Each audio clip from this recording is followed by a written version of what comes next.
The car was a 2019 Honda Civic, silver, with a small scratch above the rear left wheel that her sister had never mentioned causing.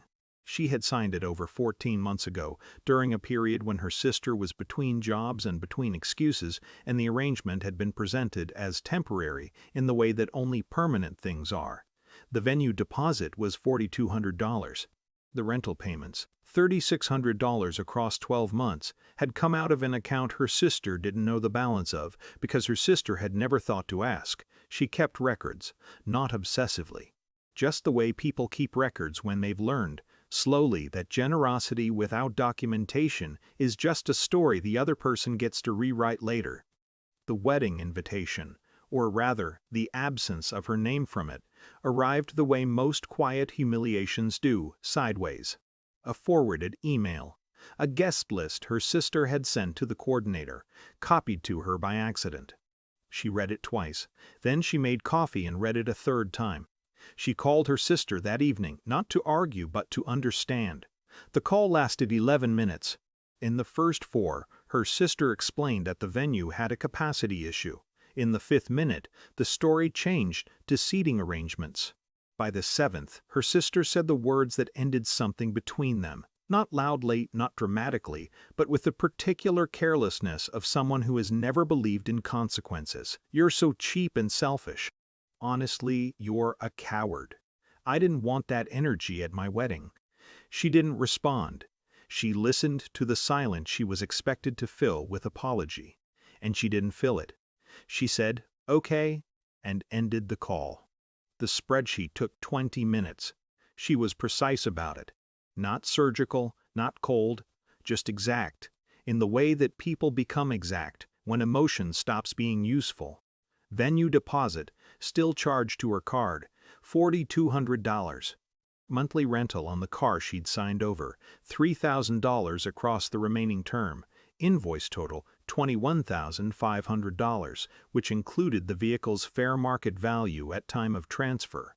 She called the venue the next morning, gave her reference number, and canceled the outstanding payment. She was polite. The coordinator was confused but professional. The call took 4 minutes. The car took longer. Paperwork, a phone call to the dealership, her name still technically on the loan.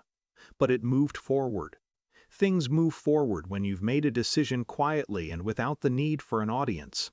She emailed the invoice without a subject line. No explanation. No ultimatum. Just the document, itemized, time-stamped, sent at 9:14 on a Tuesday. Her sister called 6 times between noon and 3 o'clock. She let them go to voicemail. By evening, her parents were involved, not because she had called them, but because her sister needed the weight of family to make her panic feel legitimate. Her father called once. She answered. He asked if she could explain what had happened. She told him she would send him the same document she'd sent her sister. He was quiet for a moment, and then he said he hadn't known she was paying the rental. She said she knew. He asked why her name wasn't on the guest list. She said, "You should ask her." Later, she learned that her sister had told people, their cousins, the coordinator, 2 mutual friends, that she had chosen not to come. That she had been difficult. That the exclusion had been mutual. Her father had learned this too, apparently. He didn't say it plainly, but there was something different in how he spoke to her after. A carefulness, like someone recalibrating a measurement they'd assumed was fixed. Her mother asked once if she wanted to talk about it. She said she didn't think talking would change anything. Her mother didn't push. That felt like something. The wedding happened. Smaller, she heard. A different venue, shorter reception. She didn't look at the photographs when they appeared online. Not out of bitterness. She simply didn't feel the pull toward them that she once might have. She didn't feel victorious. She didn't feel righteous.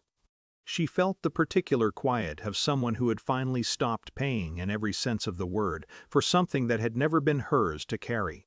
The scratch above the rear left wheel was never explained. She stopped wondering about it.